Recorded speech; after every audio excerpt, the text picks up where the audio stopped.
Biglang sulpot din po doon sa akin, so nabangga po yung paa ko.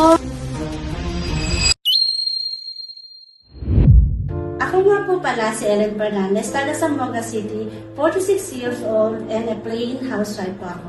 Member po ako ng Ascendra International.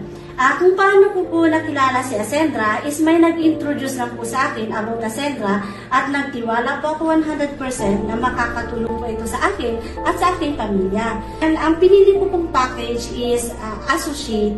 Sa Associate po is may MVP po na choices. Kinuha ko po yun para din po sa protection, ma-protect po, ma-secure yung sarili ko.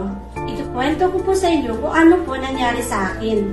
December 26, 2025, 8:20 p.m. po. Bali, papunta lang po sana ako bibili ng ulam. Nakamotor po ako and nakamotor din po yung actually nakabangga sa akin. Underage po. At that time, nag-sign U-turn po ako.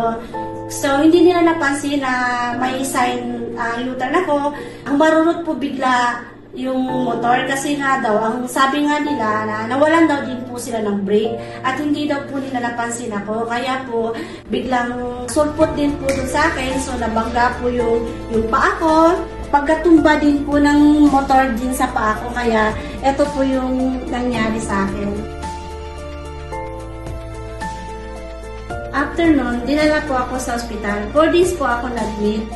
Yung bills ko po is talagang masakit sa bulsa. 29,000 po is malaki na po talaga yun para sa akin. Buti na lang, may Ascend Protect ako. At na-reimburse ko po ang 29,000. Ginawa ko lang, nag-email po ako sa Admin Insurance and very friendly approach naman po sila. Sinasagot naman po nila yung mga tanong ko.